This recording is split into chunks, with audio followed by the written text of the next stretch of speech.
குறித்தான முதல் விழிப்புணர்வு கூட்டம் வட சென்னையில நடக்குதுன்னு சொன்னா அது இந்த கூட்டம் தான். ஆனா இதுல இவர்கள் ரொம்ப நுணுக்கமா இருக்காங்க. என்ன தெரியுமா, இவங்க இப்போ கொண்டு வரக்கூடிய எல்லா சட்டங்களும் இவர்கள் பேர் வச்சதா இருக்கு, எல்லாம் காங்கிரஸ் வச்ச பேரா இருக்கும். ஏன்னா அப்பதான் யாரை குறை சொல்ல முடியும்? நான் புதுசாவா கொண்டு வரோம், ஏற்கனவே அவர்கள் செஞ்சதுதான், ஏற்கனவே இவர்கள் செஞ்சதுதான். போது அது மக்கள் இடத்துல டைல்யூஷன். இந்தியால இதை தட்டி கேட்கறதுக்கு ஆள் இல்லையா? இதற்கெல்லாம் எதிராக சட்டம் இல்லையா? இதெல்லாம் எதுவும் தடுக்காதா? இந்தியா ஒரு ஜனநாயக நாடு தானே, அழகான சட்ட முறை இருக்கு நம்ம கிட்ட அப்படின்னு நாம சொன்னா அந்த சட்டத்தை 2023 டிசம்பர் மாசமே மாத்திட்டாங்க. இந்த மாதிரி எல்லாம் ஓட்சோரி நடக்குது, அவர் ஆதாரத்தோட வெளியிட்டு இருக்காரு. அதை பத்தி நீங்க என்ன நினைக்கிறீங்க? நெக்ஸ்ட் கொஸ்டின் எப்படி இருக்கும்? அதுதான் நம்ம சொன்னது, அந்த பாசிச திமிர், பார்ப்பனிய திமிர் என்பது அதுதான்.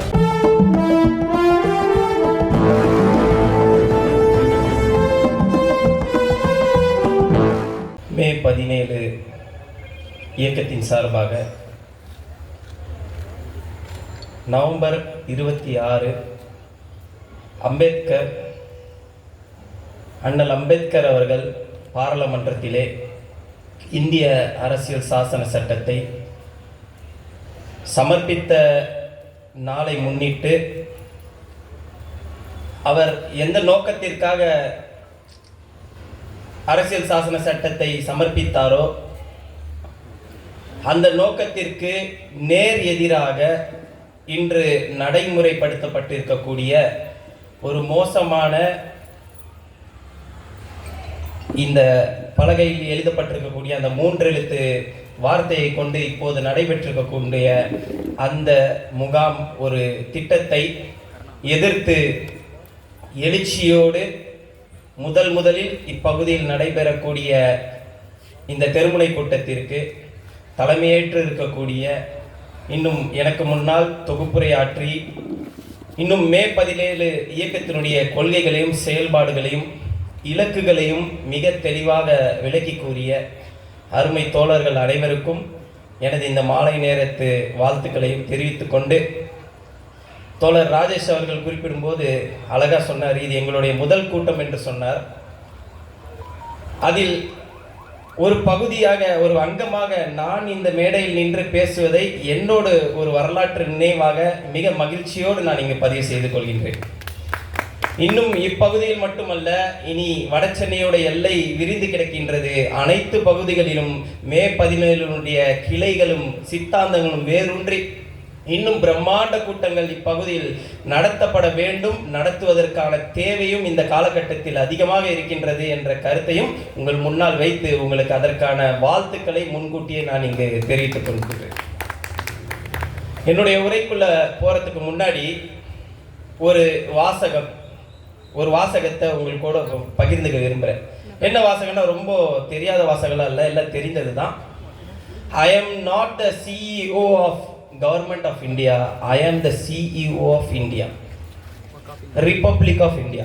இதை யார் சொல்றேன்னு சொன்னா TN சேஷன் சொல்லக்கூடிய 1990 இருந்து 1996 வரை தலைமை தேர்தல் அதிகாரியாக செயல்பட்ட TN சேஷன் அவர்கள் பதிவு செய்த வார்த்தை தான். இதுக்கு ஒரு பேட்டியில, டிவி பேட்டியில சொல்லும்போது அவர் இந்த வார்த்தையை பதிவு செய்கின்றார்.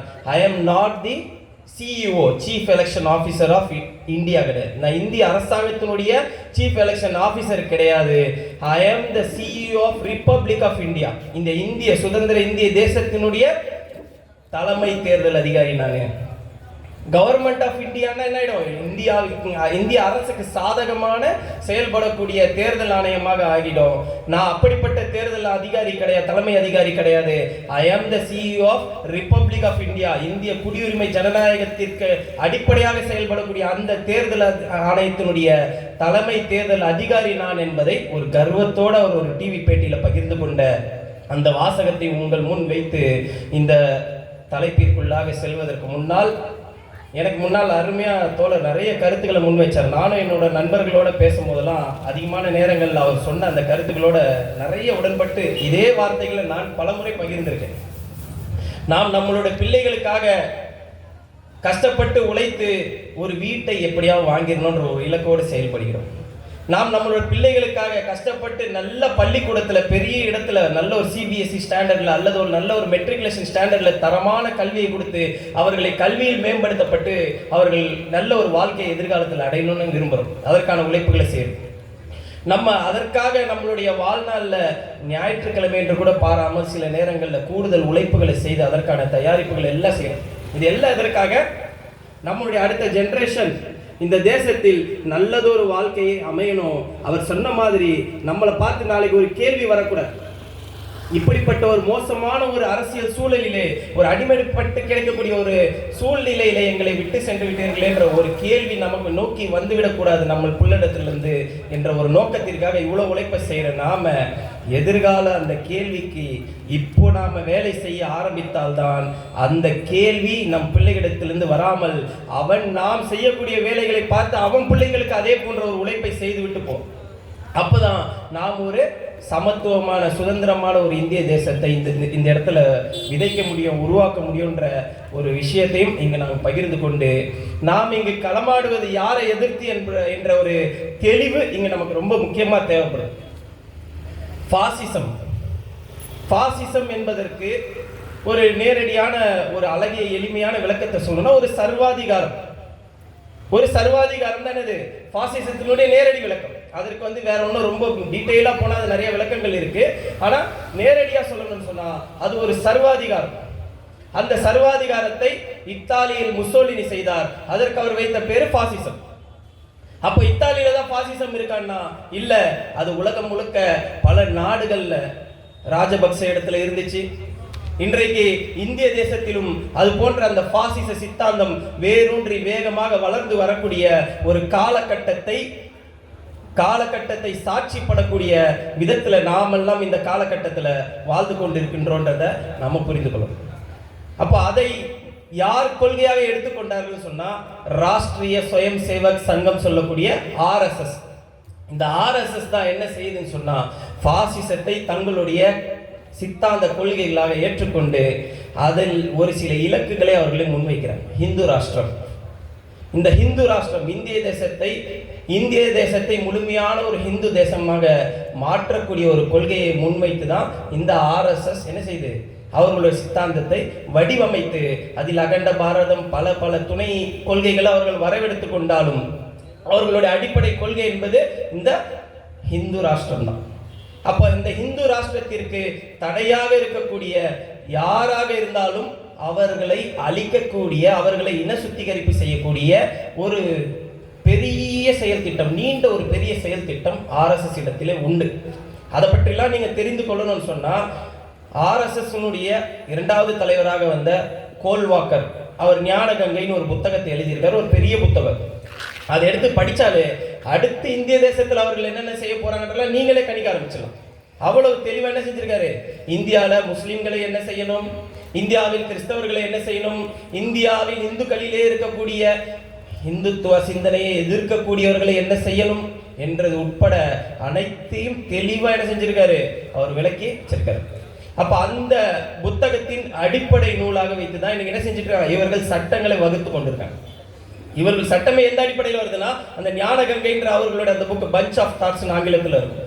அந்த ஞான கங்கைன்ற அந்த புத்தகத்தின் அடிப்படையை வைத்துதான் இவர்கள் என்ன செய்யறாங்கன்னா ஒரு பெரிய செயல் திட்டத்தை இன்றைக்கு இந்திய தேசத்துல அவர்கள் கையில் 2014 வாய்ப்பு கிடைத்ததிலிருந்து மிக மோசமான சூழ்நிலைகள்ல மிக மோசமான மக்கள் வெறுப்பு சட்டங்களை இன்றைக்கு நடைமுறைப்படுத்தி கொண்டிருக்கிறார்கள் என்பதை நாம புரிந்து கொள்வோம்.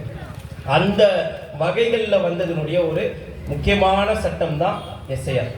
இதை பார்க்கறதுக்கு முன்னாடி இதற்கு முன்னாடி 2019 டிசம்பர் மாச இறுதியில CAAன்னு சொல்லக்கூடிய சிட்டிசன்ஷிப் அமெண்ட்மெண்ட் ஆக்ட்னு சொல்லக்கூடிய ஒரு சட்டத்தை 2019 டிசம்பர்ல அது சமர்ப்பிக்கப்பட்டு ஒப்புதல் அளிக்கப்பட்டு ஜனாதிபதி கையெழுத்திடப்பட்ட பின்னாடி அதற்கு எதிராக மக்கள் ஒரு மிகப்பெரிய போராட்டத்தை தேசம் தழுவிய அளவில் ஷாயின்பாக்கள் பல ஊர்களில் தொடங்கி தொடர் போராட்டங்களாக வெடிக்கக்கூடிய விதத்துல ஒரு மிகப்பெரிய எழுச்சி போராட்டங்கள் வெடிக்க ஆரம்பித்த பின்னாடி இந்த போராட்டத்தை இந்த சட்டத்தை நாம் இந்த வடிவில் நடைமுறைப்படுத்த முடியாது என்பதை மத்திய அரசு மிக காலதாமதமா புரிஞ்சிச்சு. கடைசியில அந்த ஷாயின்பாகுடைய பிரச்சனைகள்லாம் யாரு தான் முடிச்சு வச்சா, நம்ம எல்லாம் சாட்சியா இருக்கும். யாரு? கொரோனா வைரஸ் தான் முடிச்சிச்சு. கொரோனா வைரஸ் மட்டும் வரலன்னு சொன்னா அவர்கள் என்ன செஞ்சிருப்பாங்க, ஷாயின்பாகில் அந்த CAA சட்டத்தை வாபஸ் வாங்கக்கூடிய ஒரு நெருக்கடி நிலை மத்திய அரசுக்கு உருவானதுனால தான் அதற்காக அவர்கள் பயன்படுத்தி கொண்டது மிக அருமையா கொரோனா வைரஸ். அப்போ அந்த சட்டத்தை அப்படி பண்ணக்கூடாது, அப்படி பண்ண அதை கையாளும் விதத்தில் நமக்கு பல சிக்கல்கள் வருதுன்றத நன்கு உணர்ந்து கொண்ட இந்த மத்திய அரசு அடுத்த கட்டமா என்ன செய்யறாங்கன்னா, அவர்களுக்கு தான் எப்பவுமே என்னது முன்வாசல் வழியா வந்து நம்மளை எதிர்க்க தெரியாதுல்ல. ஏன்னா அது பார்ப்பனியத்தினுடைய தெம்பு அப்படிதான் இருக்கும். பார்ப்பனியத்திற்கு என்பது தெம்பே கிடையாது. அவர்கள் என்ன செய்வாங்கன்னு சொன்னா, எப்பவுமே முன்வாசல் வழியாக வந்து நம்மளை எதிர்க்க மாட்டாங்க, நெஞ்சுக்கு நேரம் நின்று நம்மளை எதிர்க்க மாட்டாங்க. துணிச்சலோடு நின்று அவர்களால இந்த போராளிகளை களமாட முடியாது. பின்வாசல் வழியாக தான் வருவாங்க. பின்வாசல் வழியாக வந்து எப்படி இந்த சட்டங்களுக்கு நடைமுறைப்படுத்தணும்ன்றத நன்கு ஆய்வு செய்து தெளிவா நடைமுறைப்படுத்தக்கூடிய இந்த சட்டம் தான் SIR, ஸ்பெஷல் இன்டென்சிவ் ரிவிஷன். ஆனா இதுல இவர்கள் ரொம்ப நுணுக்கமா இருக்காங்க. என்ன தெரியுமா, இவங்க இப்போ கொண்டு வரக்கூடிய எல்லா சட்டங்களும் இவர்கள் பேர் வச்சதா இருக்காது, எல்லாம் காங்கிரஸ் வச்ச பேரா இருக்கும். ஏன்னா அப்பதான் யாரை குறை சொல்ல முடியும், நான் என்ன புதுசாவா கொண்டு வரோம், ஏற்கனவே அவர்கள் செஞ்சதுதான், ஏற்கனவே இவர்கள் செஞ்சதுதான் போது அது மக்களிடத்துல டைல்யூஷன், ஒரு அதை யதார்த்தமா ஏற்றுக்கொள்ளக்கூடிய ஒரு மனப்பக்குவம் நமக்கு வந்துடும்ல. அப்ப அந்த ஒரு ஸ்ட்ராட்டஜிக்கல் மூவ் வந்து இவர்கள் என்ன செய்யறாங்கன்னா ரொம்ப தந்திரமாக இவர்கள் கையாளக்கூடியதை நம்மளால பார்க்க முடியும். அப்போ இந்த SIR குறித்து பார்க்கணும்னா, SIR ஸ்பெஷல் இன்டென்சிவ் ரிவிஷன் வந்து அதனுடைய ஆபத்துகள் விளைவுகளை பற்றி நாம் தெரிந்து கொள்ளணும்னா, நமக்கு முன்னால் நடந்த மாநிலத்தில் அந்த SIR நடந்தது பற்றி தான் நாம் ஆய்வு செஞ்சோம்னு சொன்னா நிச்சயமா அதை பற்றியான ஆபத்துகளும் விளைவுகளும் நம்மளால வந்து நன்கு உணர்ந்து கொள்ள முடியும்ன்றத இங்க நம்ம புரிந்து கொள்ளணும். இப்போ அதுல குறிப்பா பார்த்தோம்னு சொன்னா, நமக்கு முன்னால பீகார்ல வந்து ஜூன் மாதத்தில் ஆரம்பித்து ஜூலை மாதம் வரைக்கும் என்ன செய்யறாங்க, அந்த SIR-ஐ அவர்கள் கேம்பெயின் ஒரு மாத பிரச்சாரமாக எடுத்து அதில் வாக்காளர்களை முழுக்க முழுக்க ஆய்வு செய்யக்கூடிய பணிகளை மேற்கொள்றாங்க. அப்ப இந்த SIR குறித்து அவர்கள் அறிவிப்பு செய்யும் போது ஒரு அறிவிப்பு வெளியிடுறாங்க. என்ன அறிவிப்புனா, நாங்க SIR-ஐ கொண்டு வர போகின்றோம். எதுக்குப்பா பண்ண போறீங்க, இங்க என்ன ஆயிடுச்சுன்னா வெஸ்ட் பெங்கால் அதனுடைய எல்லை பகுதியா இருக்கக்கூடிய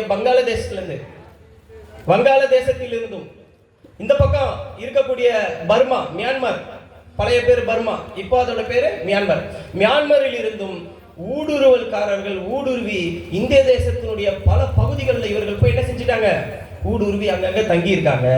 இவர்களை எல்லாம் நாங்கள் கண்டறிந்து அவர்களை எல்லாம் ஃபில்டர் பண்ணி எடுத்து அவர்களை வெளியே அனுப்பிட்டோம்னா 100% பியூர் ஓட்டர்ஸ் கிடைப்பாங்க இந்தியாவில். எப்படி 100% பியூர் ஓட்டர்ஸ், ஒரு சுத்தமான வாக்காளர்கள், பரிசுத்தமான வாக்காளர்கள், இந்திய தேசத்தில் யார் தலைமை நடத்த வேண்டும் என்று தேர்ந்தெடுக்கக்கூடிய ஒரு நேர்மையான ஒரு 100% பியூரான ஓட்டர்ஸ் நமக்கு கிடைப்பாங்க என்ற ஒரு பிரச்சாரத்தை தேர்தல் ஆணையம் நேரடியாகவே செஞ்சிச்சு.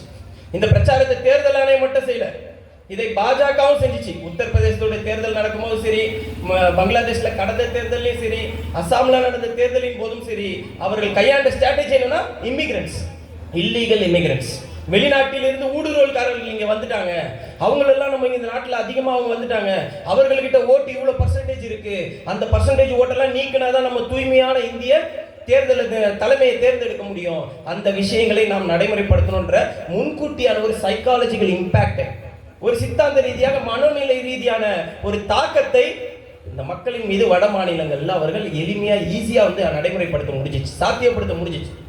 அதனோட விளைவா இந்த பீகார் அறிவிப்பின் பிறகு என்ன செய்யப்படுதுன்னா ஒரு அறிவிப்பு வந்துருச்சு. அவர்கள் வீடு வீடா போய் ஃபார்ம் கொடுப்பாங்க. இப்ப நமக்கு சொன்னாங்கல்ல, அதே மெத்தட் தான் பீகார்லயே அவர்கள் நடைமுறைப்படுத்தினாங்க. அந்த ஃபார்ம்ல வேணா சின்ன சின்ன மாடிஃபிகேஷனை தமிழகத்தில் நடைமுறைப்படுத்தும் போது பண்ணியிருக்கலாமே தவிர, அவர்கள் செய்த இதே முறை இப்ப தமிழகத்தில் என்ன நடந்துட்டு இருக்கோ இதே முறை தான் அங்கேயே நடந்துச்சு. இங்க என்ன நடந்து அப்படின்றத நம்ம கொஞ்ச நேரத்துக்கு அப்புறம் பார்ப்போம். அங்க என்ன நடந்துச்சுன்னு சொன்னா, அங்க வீடு வீடாக போய் என்ன செய்யணும், ஃபார்மை கொடுக்கணும். ஒரு மாசம் தான் டைமு, அதுக்குள்ள எல்லார்கிட்டையும் ஃபார்ம் கொடுத்து வாங்கணும்.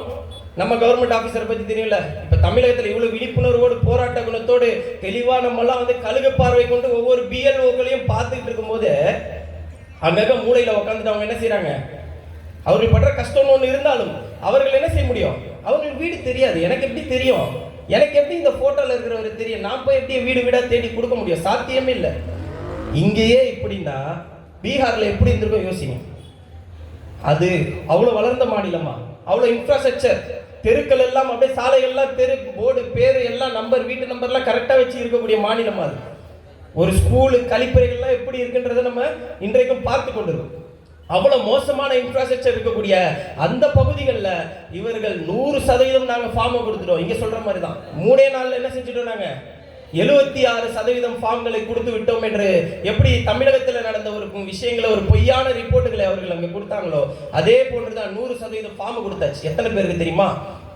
7.89 கோடி மக்களுக்கு நாங்கள் 1 மாத காலத்தில் போய் ஃபார்மை கொடுத்துட்டோம். அவங்க எல்லாம் படித்தவங்கள அவங்களாம் ஃபார்மை எழுதிட்டாங்க, எங்ககிட்ட திருப்பி கொடுத்துட்டாங்க.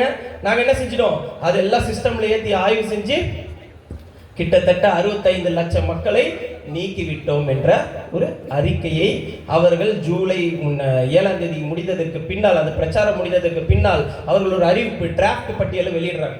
அந்த டிராஃப்ட் பட்டியலில் 65 லட்சம் நபர்கள் பெயர் நீக்கம் செய்யப்பட்டார்கள். 65 லட்சம் நபர்கள் 7.89 கோடியிலிருந்து 7.22 கோடிகளாக அவர்கள் 65 லட்சம் மக்கள் அந்த பிரச்சாரத்தின் மூலமாக, அந்த கேம்பெயின் மூலமா எலெக்ஷன் கமிஷனால பெயர் நீக்கம் செய்யப்பட்டார்கள் என்பதுதான் அங்க ரிசல்ட். அப்போ இதை தொடர்ந்து பிரச்சாரம் ஆரம்பிச்ச உடனே யோகேந்திர யாதவ் சொல்லக்கூடிய சமூக ஆர்வலர் ஒருத்தர் என்ன செய்யறாருன்னா, நீதிமன்றத்தை அணுகி, சுப்ரீம் கோர்ட் அணுகி உடனடியாக ஒரு வழக்கு போடுறாரு. இப்ப இங்க திமுக அனைத்து கட்சிகளும் போய் வழக்கு போடுதுல, தமிழ்நாட்டில் நடக்கக்கூடிய எஸ்ஐஆரையும் கேரளாவில் நடக்கக்கூடிய எஸ்ஐஆரையும் நிறுத்த சொல்லி போட்டிருக்காங்கல்ல, அது மாதிரி யோகேந்திர யாதவ் சொல்லக்கூடிய ஒரு சமூக ஆர்வலர் என்ன செய்யறாருன்னா, அவர் போய் வழக்கு தொடுக்கிறார். அந்த வழக்கை எடுத்து நடத்தக்கூடிய சுப்ரீம் கோர்ட் ரொம்ப தெளிவான அழகான கேள்விகளை தேர்தல் ஆணையத்தை நோக்கி எழுப்புகிறது. என்ன சொல்லுச்சுன்னா, தேர்தல் ஆணையத்தை நோக்கி கேட்கிறாங்க, நீங்க ஏன் இந்த எஸ்ஐஆரை கையில் எடுக்கிறீங்க? எஸ்ஐஆரின் மூலமாக வெளிநாட்டில் இருந்து ஊடுருவல்காரர்களை நாங்கள் நீக்கணும், அது எங்களோட கடமை இல்லையா? தவறான ஓட்டர்ஸ்களை நாங்கள் நீக்கணும், அது எங்களோட கடமை இல்லையா? நீதிமன்றம் சொல்லிச்சு, சுப்ரீம் கோர்ட்டு, அது உன் கடமை இல்லை. உன் கடமை என்ன? தேர்தல் நடத்துவது, தேர்தல் நடத்தி அந்த தேர்தலில் வரக்கூடிய முடிவுகளை நியாயமான முறையில் வெளியிடுவது மட்டும்தான் உன்னோட அதிகாரம். உன் வேலை என்ன? உன் டிபார்ட்மெண்ட் வேலை என்ன? ஊடுருவல்காரர்களை தேடி கண்டுபிடித்து அவர்கள் ஃபில்டர் பண்ணி அனுப்புறது உன் வேலையா? நீதிமன்றம் கேட்குது. அதற்கு மேற்கோள் காட்டுது முன்கூட்டியே நடந்த ஒரு வழக்க. இப்ப இல்ல, 1983 லால் பாபு என்ற ஒரு நபர் தொடுத்த ஒரு வழக்கு.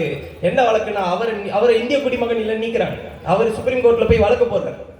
தேர்தல் ஆணையம் என்னை இந்திய குடிமகன் இல்லை என்று, என்னை இந்த தேசத்திலிருந்து என்னோட ஓட்டர் ஐடியை பிடிங்கி என்னை இந்த இந்திய குடிமகன் இல்லை, எனக்கு வாக்களிக்க உரிமை இல்லை என்று அவர்கள் கூறுகின்றார்கள் என்று வழக்கு தொடுத்த நிலையில அந்த வழக்கினுடைய தீர்ப்பு என்ன வந்துச்சுன்னா, ஒருவர் இந்திய குடிமகனா இல்லையா என்பதை தீர்மானிக்க வேண்டியது ஹோம் மினிஸ்ட்ரி. அது ஹோம் மினிஸ்ட்ரி, உள்துறை அமைச்சகத்தினுடைய பணிகளை தவிர தேர்தல் ஆணையத்தினுடைய பணிகள் கிடையாது என்பதை லால் பாபு கேஸ் 1983 தெளிவாக குறிப்பிட்டார். அதை மேற்கோள் காட்டி என்ன சொல்றாரு நீதிபதி, அந்த கருத்தை முன்வைக்கிறார். ஆனாலும் அதை தொடர்ந்து என்ன செய்து அந்த எஸ்ஐஆரோட பிரச்சாரங்கள் முன்னெடுக்கும் போது அடுத்த கட்டமா கேள்வி கேட்கிறார் நீதிபதி, எதற்காக இந்த எஸ்ஐஆர் கொண்டு வந்துறீங்க?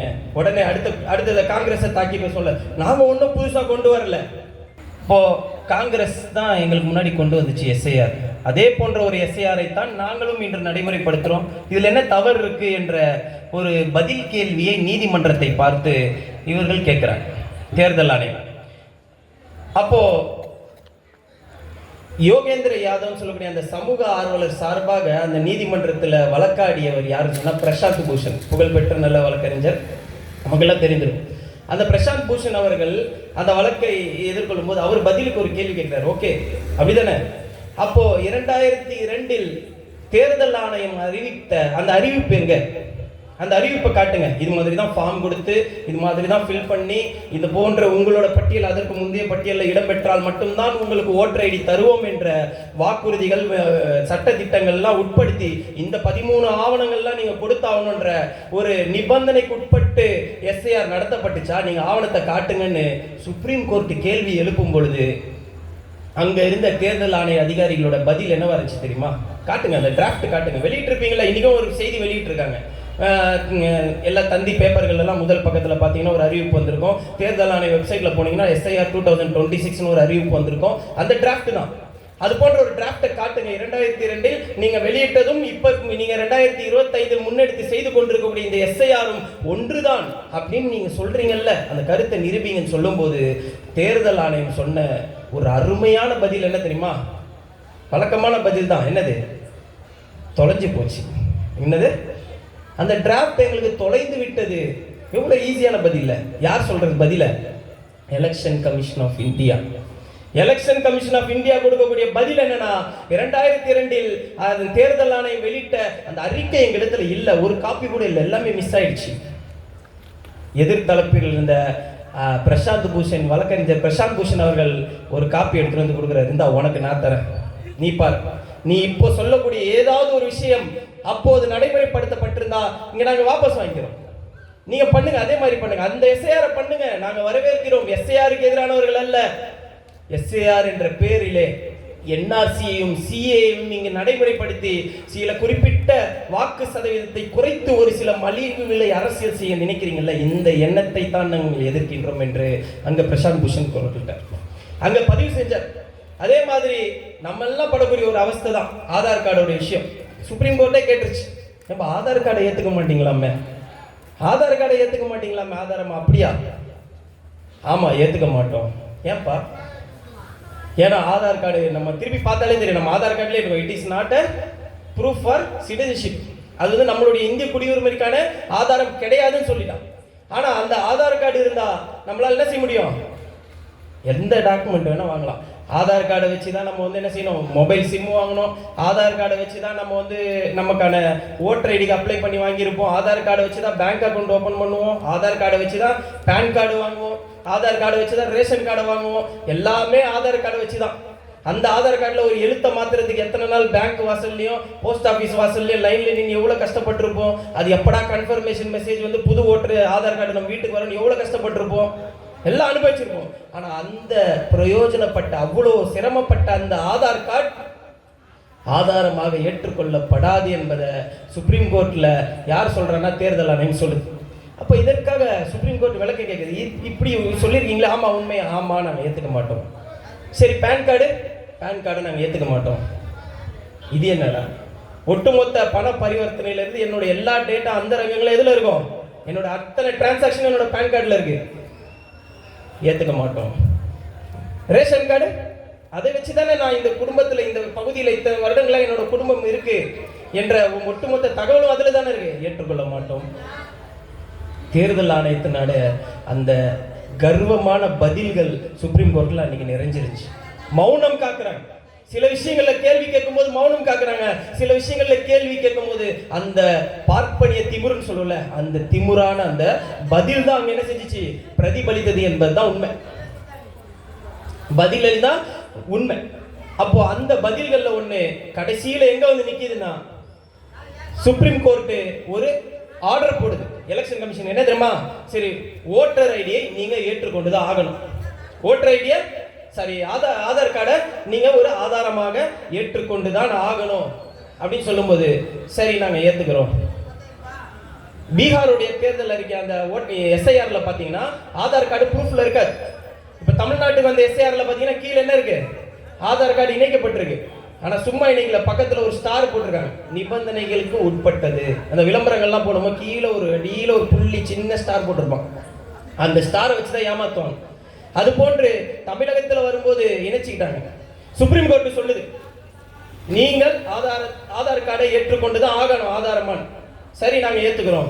ஏத்துக்கிட்டீங்கல்ல, பீகார்ல எஸ்ஐஆர் போயிட்டு இருக்குல்ல, அறிவிப்பு செய்யுங்கன்னு சொன்னாங்க. தேர்தல் ஆணையத்தை பார்த்து அறிவிப்பு செய்யுங்க. இல்ல நாங்க முடியாதுன்னு அறிவிப்பு செஞ்சுட்டோம், இதுக்கு மேல திரும்பிலாம் அந்த கருத்தை வாபஸ் வாங்க முடியாதுன்னு சொல்லி யார் சொல்றா? நீதிமன்றம் ஒரு வழிகாட்டுதலை கொடுத்து அந்த வழிகாட்டுதலை நாங்கள் பின்பற்ற முடியாதுன்னு நேரடியாக நீதிமன்றத்தில் நீதிபதி கிட்டே சொல்லக்கூடிய அந்த திமிரு தான் என்ன செஞ்சிச்சு? தேர்தல் ஆணையத்துக்கு பீகாருடைய விஷயத்துல நடந்துச்சுன்றத நாம் இங்கு விளங்கிக் கொள்ளணும். அப்போ இவர்கள் இந்த எஸ்ஐஆரை தான் கொண்டு வந்து இங்க தமிழகத்துல நடைமுறைப்படுத்திக்கிட்டு இருக்காங்க. இப்போ கேள்வி என்னன்னா, இப்போ எஸ்ஐஆருடைய தேவை என்ன? எஸ்ஐஆர் பண்ண வேண்டிய அவசியம் என்ன? சரி, அப்படியே பண்றியா பண்ணு, நாங்க எந்த தடையும் பண்ண மாட்டோம், உங்களுக்கு எதிராக போராட மாட்டோம், உங்களுக்கு முழு ஆதரவு கொடுக்கிறோம். ஆனா தேர்தலுக்கு பின்னாடி பண்ணு. இன்னும் 6 மாத காலம் இருக்குல்ல, தேர்தலுக்கு பின்னாடி பண்ணு.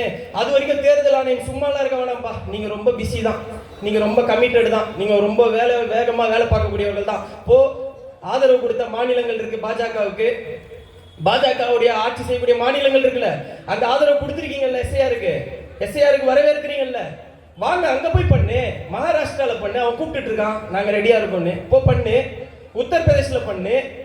எந்தெந்த மாநிலங்கள் பிஜேபி ஆட்சி செய்தோ, எந்தெந்த மாநிலங்கள் பிஜேபி இந்த எஸ்ஐஆரை ஆதரிக்குதோ அந்த மாநிலத்தில் போய் பண்ணு ராஜா.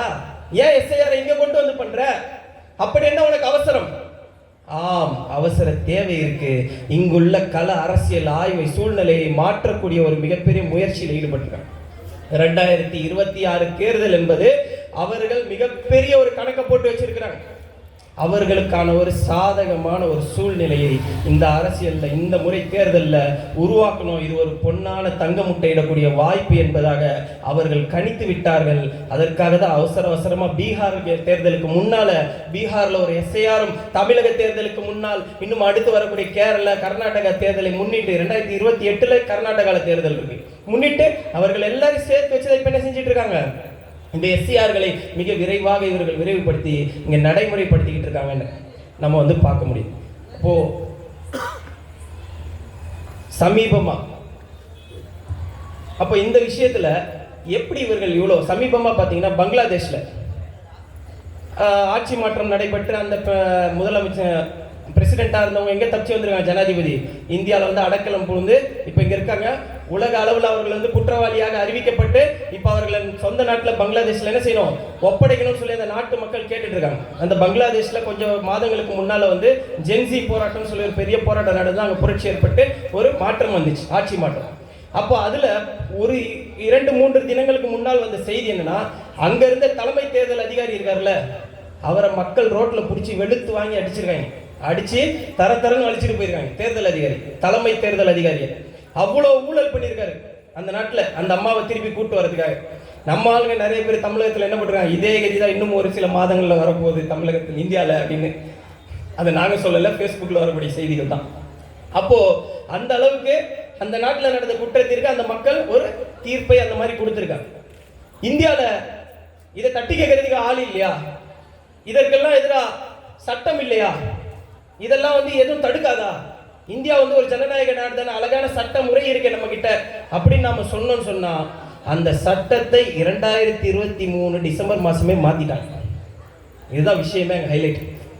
எவ்வளவு தைரியம் இருந்தா ஒருத்தர் இவ்வளவு பகிரங்கமா பாஜகவுக்கு ஆதரவு தெரிவித்து வெளிப்படையா ஒரு தேர்தல் ஆணையம் செயல்படக்கூடிய அளவுக்கு ஒருத்தர் எடுத்துட்டு ஆதாரத்தை காட்டுறாரு. ராகுல் காந்தி கஷ்டப்பட்டு என்ன செய்றாரு, ஒரு டீம், பெரிய டீம் வச்சு, பெரிய நெட்வொர்க் வச்சு, ஆய்வுகள்லாம் செஞ்சு போட்டு பவர் பாயிண்ட் பிரசன்டேஷன்லாம் போட்டு பெரிய ஆடிட்டோரியம்ல அவ்வளோ ஓட்சோரி நடக்குது, ஓட்டு திருட்டு நடந்து கொண்டிருக்கின்றத ஆதாரத்தோடு நிரூபித்தாலும் எதை பத்தியும் எங்களுக்கு எந்த கவலையும் இல்லைன்னு சொல்லி நேரடியாக அவர்கிட்ட கேள்வியை கேட்டாலும் அதை பத்தி நாங்க எந்த பதிலும் இல்லை. Next question, chief election officer சொல்றாரு, அவர்கிட்ட கேள்வி கேட்கிறாங்க, இந்த மாதிரிலாம் ஓட்சோரி நடக்குது, அவர் ஆதாரத்தோட வெளியிட்டு இருக்காரு, அதை பத்தி நீங்க என்ன நினைக்கிறீங்க? நெக்ஸ்ட் கொஸ்டின் எப்படி இருக்கும்? அதுதான் நம்ம சொன்னது, அந்த பாசிச திமிர், பார்ப்பனிய திமிர் என்பது அதுதான். அது நமக்கு பதில் சொல்லணும்னு நினைக்காது, ஏறி மிதிச்சுட்டு போய்கிட்டே இருக்கணும்னு தான் நினைக்கும். அப்போ அந்த திமிரை வெளிப்படுத்தும் விதமாக தான் இந்த தேர்தல் ஆணையம் செயல்பட்டு இருக்குன்னு சொன்னா, யார் அவர்களுக்கு அந்த தைரியத்தை கொடுத்தான்னு சொன்னா, 2023 டிசம்பர் மாசம் கொண்டு வந்த சட்ட திருத்தம் தான். என்ன சட்ட திருத்தம் தெரியுமா? தேர்தல் ஆணையம் மட்டுமல்ல, குறிப்பிட்ட தேர்தல் ஆணையம் சம்பந்தப்பட்ட சட்டம் தான் அது. செக்ஷன் 16 of 1991 தொகுக்கப்பட்ட சட்டம்.